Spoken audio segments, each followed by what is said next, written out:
Aujourd'hui, à Tribune locale, on parle d'un sujet qui nous touche tous et toutes, le deuil. Mais est-ce qu'on en parle assez souvent? Peut-être pas.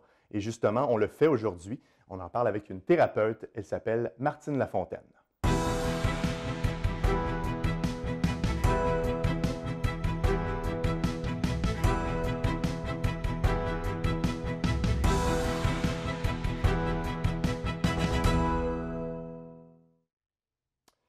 Bonjour à tous, mon nom est Mathieu Daou. Je vous souhaite la bienvenue à Tribune locale. Martine Lafontaine, bonjour. Bonjour Mathieu. Vous êtes thérapeute en relation d'aide et spécialiste en accompagnement du deuil. Merci d'être avec nous aujourd'hui. Ça me fait plaisir. On en parlait, la mort, le deuil, c'est difficile d'en parler, difficile à accepter et c'est surtout difficile de gérer les émotions qui sont rattachées. Pourquoi c'est aussi tabou, le deuil, Madame Lafontaine? En fait, toute la notion du deuil, ça ramène les individus à leur propre pulsion mort-vie.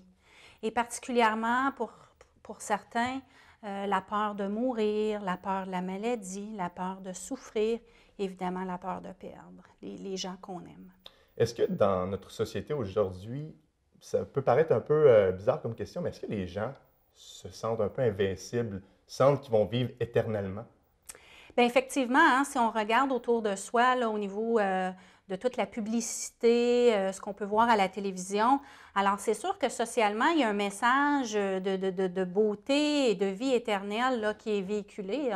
On n'a pas besoin de regarder plus loin avec les émissions pour les adolescents, là, comme les émissions de vampires ou de morts-vivants. Donc, il y a toute cette notion-là, effectivement, de semblant de vie éternelle et de beauté éternelle qui est là, présente dans notre société. Non seulement vous accompagnez les gens dans le deuil, mais vous avez vécu vous-même un deuil il y a 17 ans, en perdant votre fils qui était âgé de presque 1 an. C'était normal pour vous de par la suite vous spécialiser dans l'accompagnement du deuil et d'aider les gens? Oui, parce que quand c'est arrivé pour moi, j'ai pas eu nécessairement accès à du soutien, à de l'aide professionnelle là, pour vraiment m'accompagner dans le deuil. À ce moment-là, quand mon fils est décédé, je n'étais pas thérapeute, j'étais une maman à la maison, une jeune maman à la maison. Et c'est sûr que ma souffrance a fait en sorte que j'ai décidé de me propulser dans ce domaine-là pour vraiment accompagner les gens qui peuvent vivre un deuil difficile ou un deuil non résolu. Vous venez de le mentionner, vous n'avez pas eu ou pratiquement pas d'assistance après le décès de votre fils, notamment parce que c'était en 1998, puis durant ce temps-là, il y avait d'importantes coupures en santé du fédéral et du Parti québécois. À quel point c'était un choc pour vous de remarquer qu'il n'y avait pas d'aide? Bien, en fait, quand je suis arrivée à l'hôpital, on va s'entendre que c'est suite à un accident. Mon fils est décédé d'un accident à la garderie en arrêt respiratoire. Et puis, je suis arrivée complètement en état de choc, traumatisée. Et puis, on n'a pas eu accès, moi, mon conjoint, ma famille immédiate, on n'a pas eu accès à des thérapeutes, à des psychologues ou des travailleurs sociaux. Alors, on était laissés à nous-mêmes à gérer toute cette charge émotive, là, sans savoir comment faire, puis par où commencer. Et le début de ce deuil-là aurait été complètement différent s'il y avait eu plus d'aide à votre portée? Différent dans le sens au niveau de l'écoute, de l'accompagnement. Je ne serais peut-être pas restée aussi prise longtemps dans un deuil moi-même non résolu pendant toutes ces années-là. Parce que je dois vous dire, Mathieu, que je suis restée prise dans toute ma souffrance pendant plus de 15 ans. Et pourquoi on reste pris durant 15 ans? Est-ce qu'il y a des façons justement de ne pas rester pris durant autant de temps? Bien, oui, tu sais, c'est dans un premier temps, c'est toute l'expression des émotions, hein? Vous savez, le deuil, c'est une charge émotive intense. Alors, on peut réagir facilement à vouloir le banaliser ou le castrer ou d'éviter d'aller là, parce que ça fait partie de la nature humaine de résister à la souffrance. Alors, en tout cas, je suis convaincue qu'avoir eu l'aide nécessaire, le soutien, l'écoute, avec des gens formés pour faire de l'accompagnement du deuil, je suis certaine que je ne serais pas restée aussi longtemps dans ce deuil-là. Donc, on peut réussir à se conditionner pour se sortir d'un deuil? Je ne peux pas dire conditionner. Moi, je crois que c'est vraiment un processus d'évolution. Alors, il y a un rythme à respecter, hein, comme j'explique à mes endeuillés. Chaque deuil est unique. Pour vous donner une image, moi, je donne souvent l'image du flocon de neige. Donc, on ne peut pas rentrer les endeuillés dans un modèle précis ou concis parce que chaque histoire est unique. Alors, on doit respecter le rythme de l'endeuillé. Et ça dépend toujours aussi de tout le contexte de comment la personne décédée est morte. Hein? Alors, le deuil va être différemment lorsque c'est un traumatisme, donc un accident de la route, une personne qui décède d'une crise cardiaque versus une autre personne qui est peut-être décédée d'une maladie de longue durée où on a eu le temps d'apprivoiser le fait qu'elle va partir. On parlait de manque d'accompagnement. Vous l'avez vécu en 98. Est-ce que c'est encore le cas aujourd'hui? D'expérience avec ce que j'entends des gens avec qui j'accompagne, il y a des gens qui vont vivre des expériences extraordinaires. On parle comme la maison Mathieu Froment-Savoie qui donne vraiment un service d'accompagnement autant pour la famille que les personnes en fin de vie de très grande qualité. Mais quand on va vers les institutions, les centres hospitaliers où il y a déjà un manque de ressources, parfois les familles n'ont pas tous des bonnes expériences d'accompagnement du deuil. Comment on apprend à aider les gens dans ce processus-là? Bien, la première étape, je pense qu'ils ont besoin, hein, vous savez, les endeuillés, c'est l'écoute. Et vraiment une écoute active. Prendre le temps d'être là, d'être présent et sensible à la personne, pas tomber dans le conseil. Alors, l'écoute, évidemment, la présence, hein, parce que vous savez, on peut pas rentrer à l'intérieur de la personne, on peut être là et présent. Alors, juste de par sa présence, son écoute, son empathie, amène déjà un très grand réconfort à la personne qui vit un deuil. Est-ce que l'écoute, la présence, ce sont les qualités à avoir en tant que thérapeute, selon vous? Oui. Les principales. Oui, et évidemment de l'empathie. D'accord. Vous rencontrez des gens individuellement. Vous les rencontrez aussi en groupe. Comment ça fonctionne, vos rencontres? Alors, mes rencontres individuelles sont en général 1 heure. C'est une rencontre d'1 heure, une fois par semaine. Je ne peux pas déterminer, moi, ce que la personne a besoin. C'est vraiment l'endeuillé qui va être en mesure de savoir si après 2 sessions, il se sent mieux ou s'il en a besoin de 10. Et encore là, ça dépend de l'ampleur du deuil que la personne vit. En groupe, c'est un peu plus différent parce que chaque personne est à un endroit différent, il chemine d'une façon et à un rythme différent. Cependant, la façon que je présente mes ateliers en groupe, il y a des ateliers en partage 2 par 2, je leur donne aussi également des outils et il y a tout un espace pour le partager en grand groupe. Ce qui fait que ça vient répondre aux différents besoins là, du groupe. Le deuil, bon, c'est un long processus, c'est un long chemin. Vous parliez de rythme tout à l'heure. Vous le ressentez, ce rythme-là? Et à quel point c'est important de respecter ce rythme-là? Bien, en fait, c'est mes endeuillés. C'est les gens qui vont me montrer le chemin de leur rythme. C'est pas moi qui va imposer le rythme. Parlez-nous un peu de l'importance de l'effet de groupe. Ce qui est intéressant en groupe chez l'endeuillé, et c'est vraiment les commentaires là, que je reçois des gens qui ont assisté à mes ateliers de groupe, c'est comment c'est sécurisant et rassurant de voir que je ne suis pas toute seule à vivre telle ou telle émotion. Je ne suis pas toute seule à passer à travers ces étapes-là. Et comment ça peut faire du bien d'en parler avec des gens qui sont en train de passer à travers le processus du deuil. Il y a beaucoup de gens qui viennent vous voir? Bien, certainement, il y a vraiment un travail important à faire au niveau du deuil. Vous savez, on vit dans un déni social face au deuil, donc les gens ont besoin de ça. Puis est-ce que vous croyez qu'il y a une majorité ou une grande partie de la population qui se retient d'aller chercher de l'aide? Effectivement. Alors, c'est plus facile de mettre ça dans un petit coin de tiroir, de rationaliser, banaliser ce qui se passe pour nous. Et c'est ça qui se produit bien souvent dans la tendance sociale que je peux observer. Puis quels sont en général les commentaires des gens qui viennent vous voir à la suite de la première, de la deuxième, troisième rencontre? Comment ils vous disent, comment ils se sentent, ces gens-là?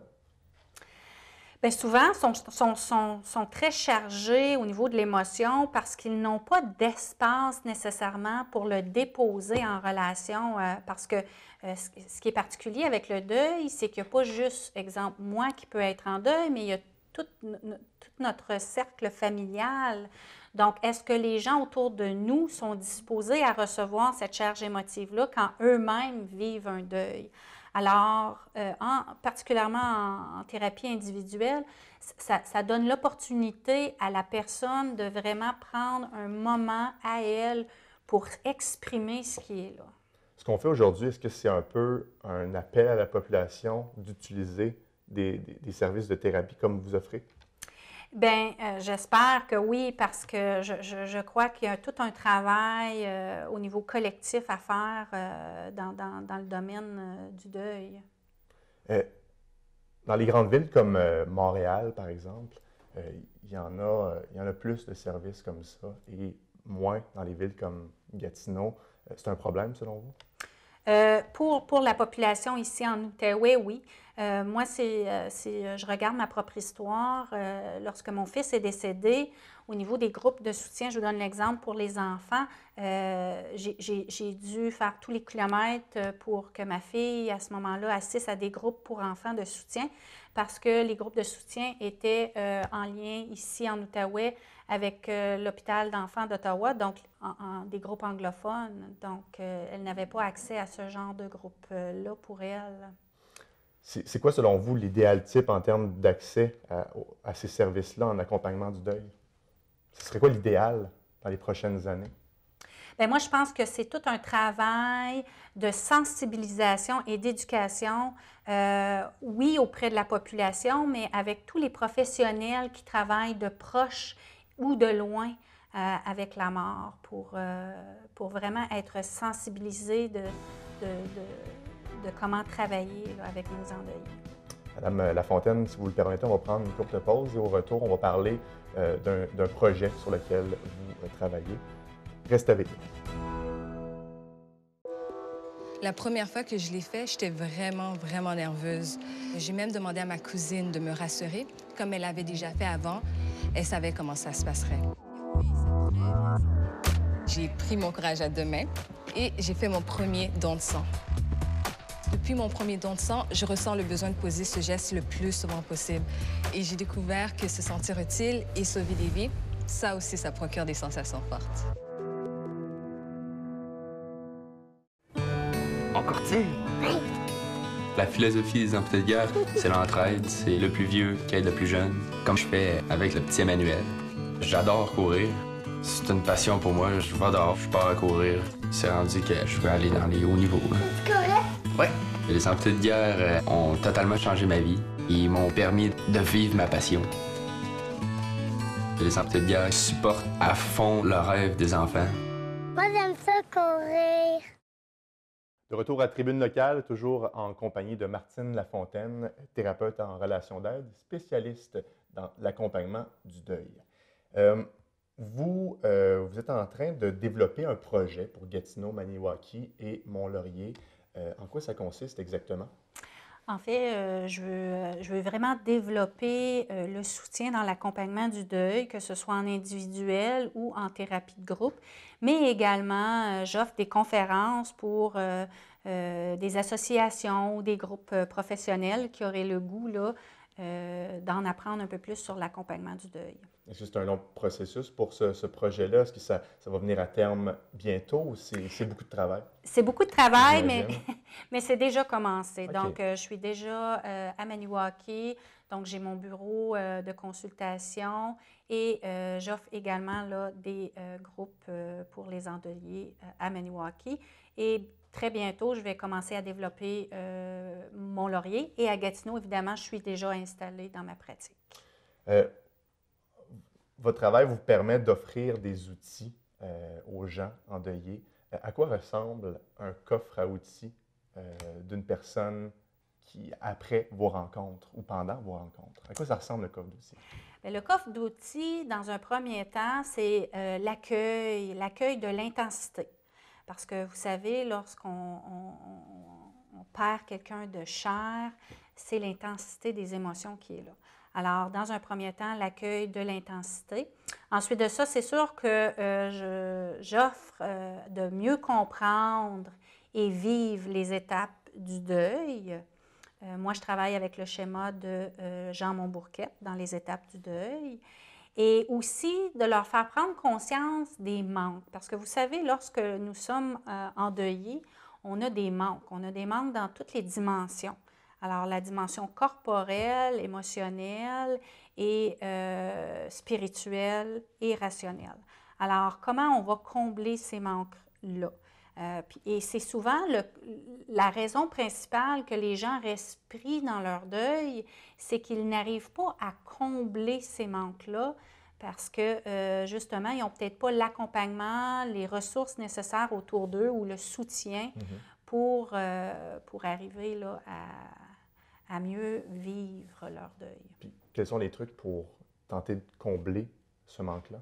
Bien, dans un premier temps, c'est que je dois apprendre à accueillir cette souffrance-là, cette intensité-là, ce qui est déjà une étape très importante et pas facile pour la personne. C'est ça, parce que les gens qui viennent tout juste de perdre quelqu'un, un être qui leur est cher, j'imagine qu'on peut voir noir. C'est difficile. Personnellement, je ne l'ai pas vécu encore, mais ça doit être affreux et j'imagine que c'est difficile d'être dans un état d'esprit pour être ouvert justement à ce processus de deuil-là. Oui. Bien, en fait, la première étape du deuil, hein, on le sait, c'est le choc déni. Donc, c'est une étape où dans toute notre être, dans tout notre corps, nos émotions, tout notre côté spirituel, on apprivoise à petites gouttes d'accueillir cette émotion-là, ces émotions-là, cette intensité-là. Alors, ce n'est pas là tout de suite où je dois mettre quelque chose en place pour répondre aux manques. Ça, c'est un peu plus tard dans le processus. Donc, juste là, à la première étape, dans le choc déni, c'est déjà un travail d'une grande importance d'accueillir l'intensité de l'émotion. Alors, oui, allez-y. Il y a combien d'étapes en tout? En fait, il y a 3 grandes étapes au niveau du deuil. Donc, il y a le choc déni. Ensuite de ça, il y a toute l'étape de la désorganisation parce que vous savez, lorsqu'on perd quelqu'un de proche, la vie ne sera plus jamais comme elle était avant. Et il y a toutes sortes d'étapes là, au niveau de la désorganisation, comme les tâches reliées à la perte de la personne, que ce soit la déclaration au niveau du gouvernement, les rituels au salon funéraire. Donc, il y a toute cette étape-là de désorganisation qui se produit. Pour la suite, aller vers une réorganisation, c'est-à-dire une transformation et une guérison là, de son deuil. Donc, c'est normalement les étapes qui permettent, en bout de ligne, d'être mieux dans ce deuil-là. Oui. Alors, le processus du deuil est vraiment complété lorsqu'on a procédé à toutes ces 3 grandes étapes-là. Et comme je vous dis, à l'intérieur, il y a plusieurs petites étapes là, du deuil. Vous, de votre côté, le fait de pratiquer votre métier, est-ce que ça vous aide à vous sentir mieux? Est-ce que ça vous a aidé à vous sentir mieux dans votre histoire à vous? Bien, certainement parce que moi, où j'étais allée récupérer tout mon héritage, parce que c'est le but, hein, la transformation et guérison de notre deuil, c'est d'aller récupérer l'héritage que la personne est décédée nous a laissé. Et moi, c'est vraiment à travers le rituel que je suis allée récupérer cet héritage-là qui m'a amenée à me propulser professionnellement dans l'accompagnement du deuil. Est-ce qu'on peut parler un peu d'autothérapie? Certainement. Certainement. Oui. C'est comme ça que vous vous sentez? Bien, c'est qu'en fait, à chaque fois que j'accompagne quelqu'un qui vit un deuil, pour moi, c'est comme un baume sur ma propre plate. De pouvoir contribuer à aider quelqu'un qui traverse une épreuve similaire. Vous êtes travailleuse autonome, vous faites partie d'une association qui s'appelle le CITRAC et on met de l'avant une approche qui s'appelle l'approche non directive créatrice. C'est quoi exactement cette approche-là? Alors, c'est une approche qui est enseignée au Centre de relations d'aide de Montréal. Alors, l'approche non directive créatrice, c'est une approche où nous, en tant que thérapeutes, on va déterminer un cadre, hein, parce que le cadre, vous le savez, Mathieu, c'est sécurisant. Et tout particulièrement pour les endeuillés où ils sont justement désorganisés émotionnellement, au niveau de l'esprit. Alors, de mettre un cadre spécifique, c'est-à-dire une session d'1 heure, une fois par semaine, peut être très sécurisant pour l'endeuillé. Et non directif dans le sens où moi, je donnerai pas une recette, une marche à suivre à la personne. Je vais le laisser libre dans ce qu'il a besoin de déposer, donc dans l'accueil du vécu de la personne. Est-ce que ça se peut qu'une personne ne se sente pas à l'aise d'assister à des rencontres en groupe? Oui. Oui. Donc, vous leur proposez... De l'individuel. OK. Oui. Puis pourquoi on se sent comme ça? On a peur de partager ça avec les autres? Bien, vous savez, Mathieu, la peur de se montrer vulnérable aux autres, hein, la peur du jugement, la peur du regard de l'autre, parfois est tellement forte qu'à ce moment-là, c'est là où on ne se sent pas bien à l'intérieur d'un groupe et on peut certainement s'occuper de son deuil en thérapie individuelle. Est-ce que ça se peut qu'on ne se remette jamais d'un deuil? C'est sûr qu'on ne veut pas ça, mais est-ce que ça se peut? Est-ce que vous avez déjà vu des gens qui ont eu de la difficulté au point de ne pas se remettre? Moi, j'en ai jamais rencontré personnellement dans ma pratique et de toute façon, lorsque ce genre de situation-là arrive, on appelle ça des deuils compliqués ou des deuils pathologiques et à ce moment-là, je dois faire une référence, je dois référer ce genre de cas-là à des psychologues ou des psychiatres. OK. Mais vous ne faites pas de diagnostic, Non. Vous référez? Je réfère, D'accord. Oui. C'est ce qu'on met de l'avant depuis tantôt. On ne parle pas assez du deuil dans notre société moderne. Est-ce que c'était comme ça il y a plusieurs centaines d'années ou dans d'autres époques? Bien, je crois que si on recule de 40, 50 ans, 60 ans passés... OK. Même là, ça pouvait changer? Bien, vous savez, les familles étaient très nombreuses. Okay. Alors, oui, les gens vivaient plus en collectivité, en communauté, la mort, hein, c'est à travers tout le mouvement de l'Église, de la communauté. Alors, vous saviez, à ce moment-là, les gens étaient exposés même dans les maisons, dans les cuisines, avant l'arrivée des salons funéraires. Donc, oui, les gens côtoyaient d'une façon plus régulière, plus quotidienne, la mort. Cependant, étant donné que les familles étaient très nombreuses, bien souvent, la mort pouvait être banalisée. Hein? Si on regarde perdre un enfant lorsqu'on a une famille de 26 enfants versus aujourd'hui où faire un enfant, c'est un projet de vie.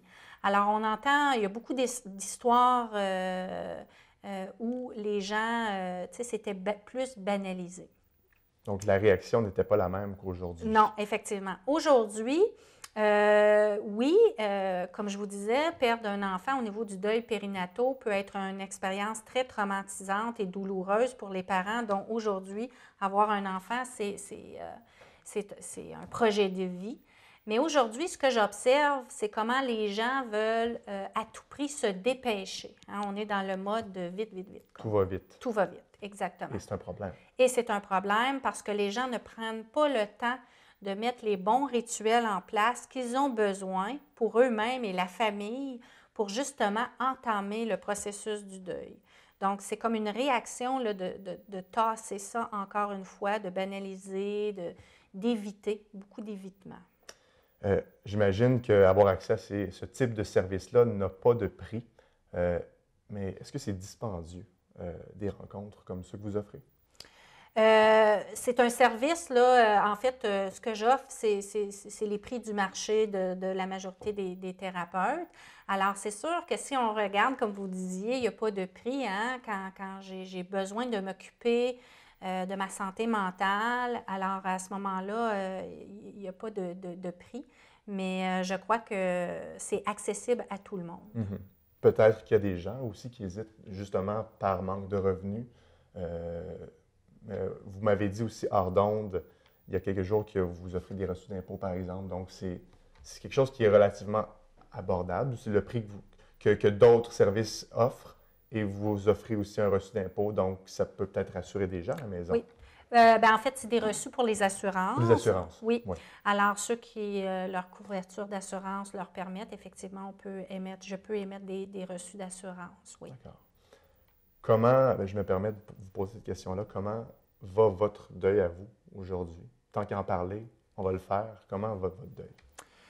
Eh bien, moi, c'est sûr que j'ai vraiment complété le processus de mon deuil. Alors aujourd'hui, moi, je le vis vraiment à travers les rituels, en famille. Donc, je viens nourrir ce qu'on appelle la pulsion de vie à l'intérieur de moi. C'est sûr que par moments, je peux avoir des moments de tristesse, des moments de manque, mais je crois qu'aujourd'hui, j'ai les outils nécessaires pour m'en occuper et en relation, et non dans l'isolement. Alors, avec mes 2 filles, avec mon conjoint, donc ça va bien. Bon, pour les gens à la maison qui aimeraient communiquer avec vous pour avoir accès à vos services, de quelle façon ils peuvent le faire?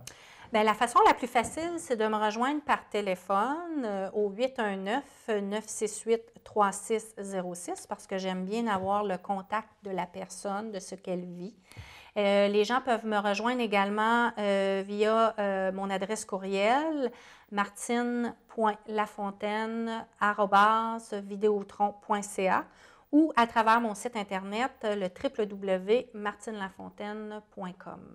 C'est noté. Madame Lafontaine, merci beaucoup d'avoir été des nôtres aujourd'hui. Ça a été un plaisir de discuter avec vous. Merci. Merci vous aussi d'avoir été avec nous. On se retrouve la semaine prochaine pour une autre émission de Tribune Notable.